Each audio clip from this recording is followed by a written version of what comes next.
Eventos Finais, capítulo 10. O pequeno tempo de angústia. O fim da liberdade religiosa nos Estados Unidos. A lei de Deus, pela intervenção de Satanás, irá ser invalidada. Em nossa terra de alardeada liberdade, a liberdade religiosa terá o seu fim. A luta será decidida no que toca ao assunto do sábado e agitará o mundo inteiro.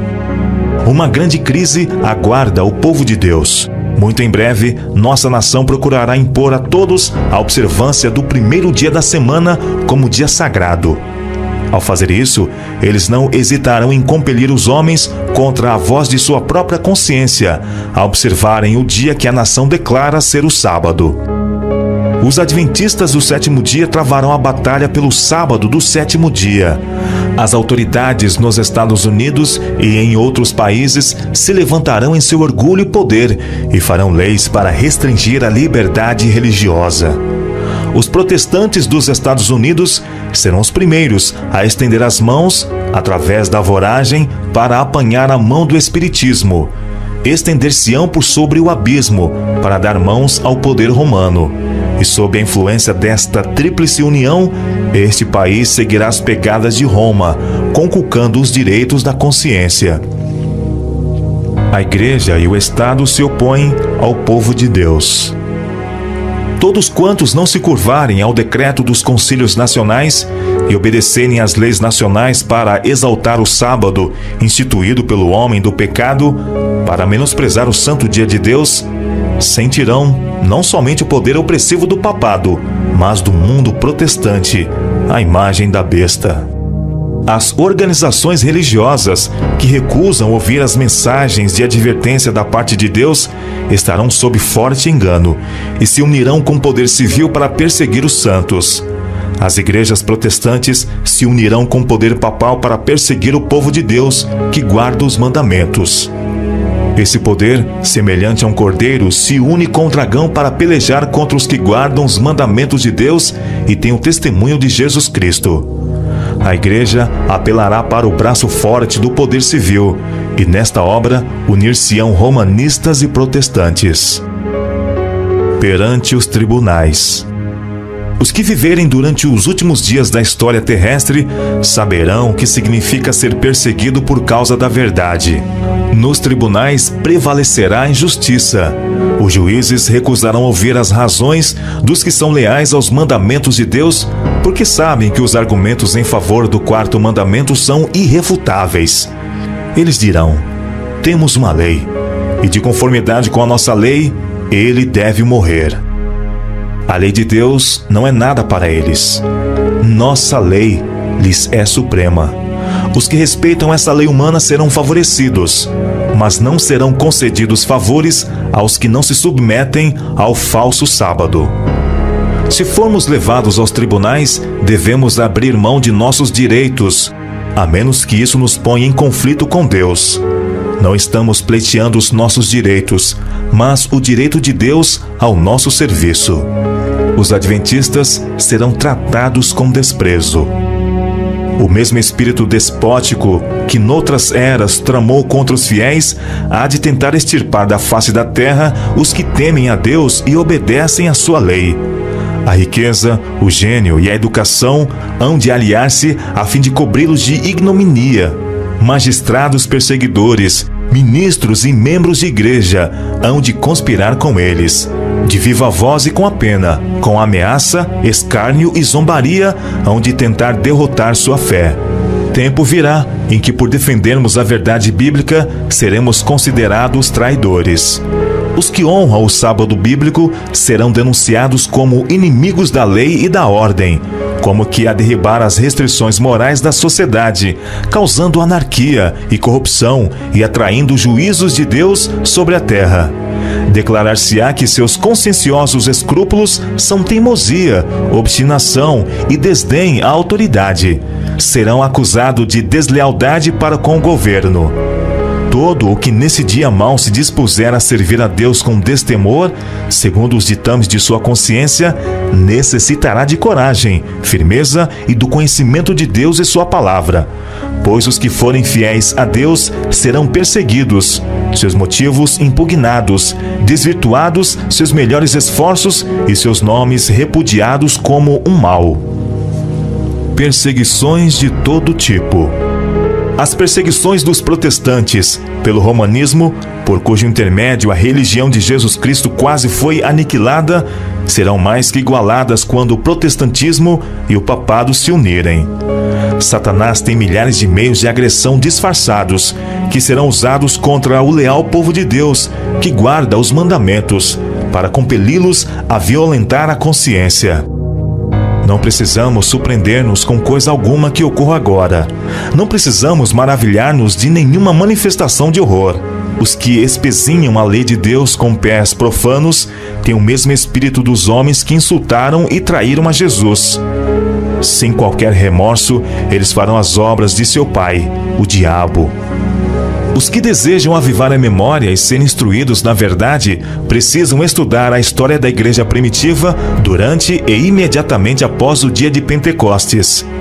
Estudai atentamente no livro de Atos as experiências de Paulo e dos outros apóstolos, pois o povo de Deus em nosso tempo terá de passar por experiências similares.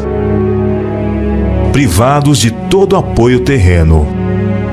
As riquezas acumuladas logo serão inúteis. Quando sair o decreto de que ninguém poderá comprar ou vender, senão aqueles que tiverem o sinal da besta, muitos recursos não terão utilidade alguma.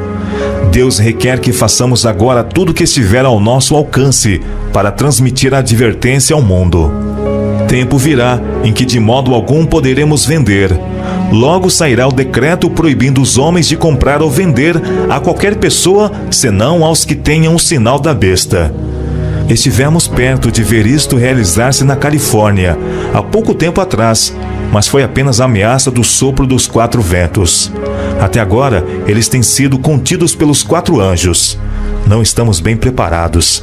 Ainda há outra obra a ser efetuada, e então os anjos receberão a ordem de soltá-los para que os 4 ventos soprem sobre a terra. Na última grande batalha do conflito com Satanás, os que são leais a Deus hão de ser privados de todo apoio terreno. Por se recusarem a violar-lhe a lei, em obediência a poderes terrestres, ser-lhes-á proibido comprar ou vender. Satanás diz: pelo temor de que lhes venha a faltar alimento e vestuário, eles se unirão com o mundo na transgressão da lei de Deus. A terra estará inteiramente sob meu domínio. Alguns serão encarcerados por causa de sua fé. Alguns serão encarcerados por se recusarem a profanar o sábado do Senhor. Como os defensores da verdade se recusem a honrar o descanso dominical, alguns deles serão lançados na prisão, exilados e outros tratados como escravos. Para a sabedoria humana, tudo isso parece agora impossível, mas ao ser retirado dos homens o Espírito de Deus, o qual tem o poder de reprimi-los, e ao ficarem eles sob o governo de Satanás, que odeia os preceitos divinos, hão de acontecer coisas estranhas. Quando o temor e o amor de Deus são removidos, o coração pode tornar-se muito cruel. Se formos chamados a sofrer por amor de Cristo, seremos capazes de ir para a prisão confiando nele, como uma criancinha confia em seus pais. Agora é o tempo de cultivar fé em Deus. Muitos serão condenados à morte. A melhor coisa para nós é entrar em íntima ligação com Deus. E se Ele quiser que sejamos mártires por amor à verdade, isto poderá ser o meio de conduzir muitos outros à verdade. Muitos serão encarcerados, muitos fugirão das cidades e vilas para salvar a vida, e muitos serão mártires por amor a Cristo, colocando-se em defesa da verdade. Há perante nós a perspectiva de uma luta contínua, com risco de prisão, perda de propriedade e da própria vida, para defender a lei de Deus. Requerer-se-á dos homens que rendam obediência a editos humanos em violação da lei divina. Os que forem fiéis a Deus serão ameaçados, denunciados, proscritos. serão entregues pelos pais, irmãos e parentes e amigos até mesmo à morte. Não havemos de ter a coragem e a fortaleza dos mártires de outrora, enquanto não chegarmos à posição em que eles se acharam. Caso deva haver uma volta da perseguição, será dada graça para despertar toda a energia da alma para mostrar verdadeiro heroísmo. Os discípulos não foram revestidos da coragem e fortaleza dos mártires, senão quando essa graça se tornou necessária. Como permanecer firme sob perseguições?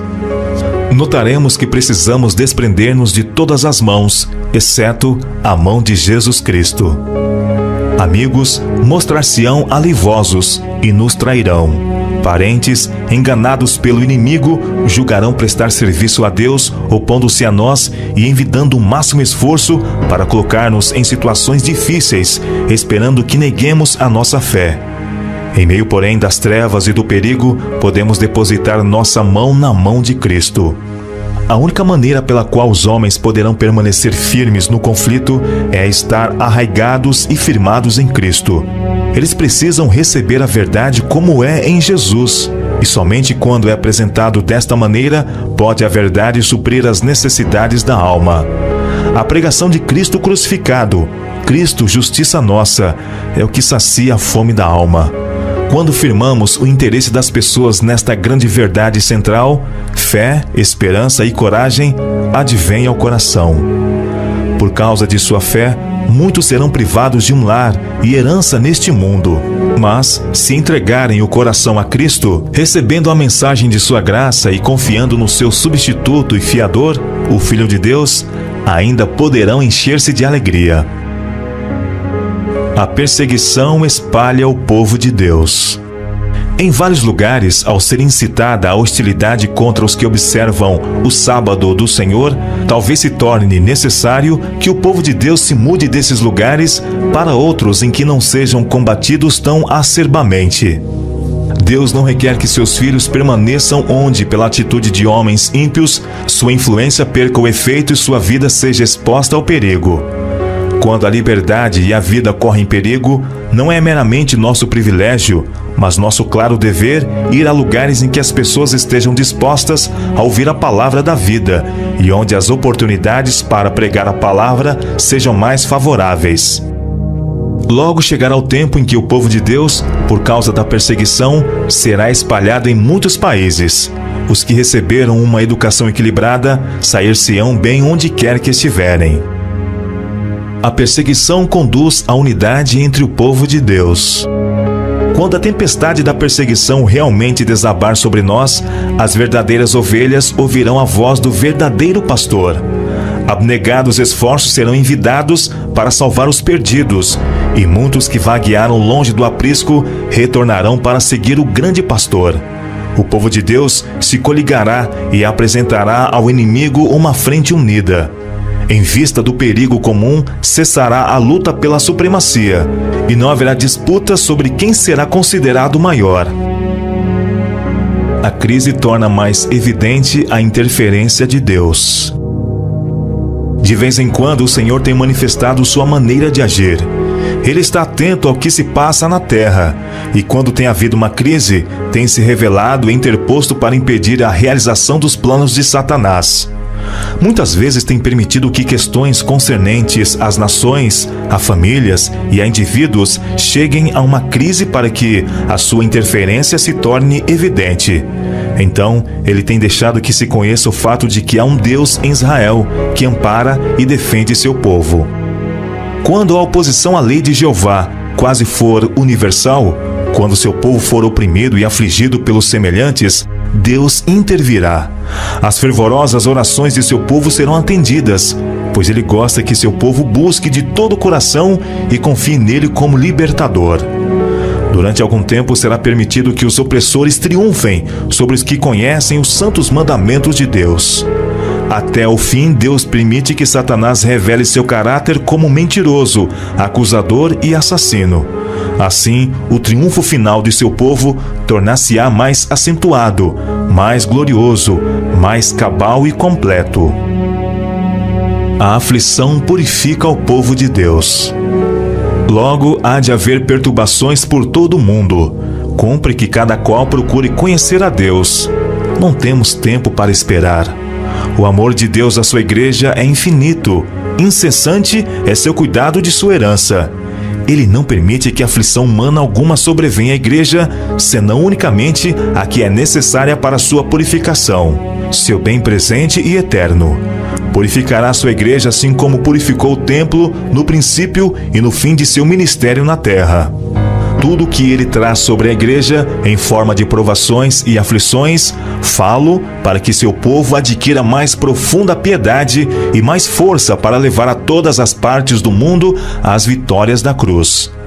Aflições, cruzes, tentações, adversidades e nossas várias provações são os agentes divinos para nos purificar, santificar e preparar-nos para o celeiro celeste.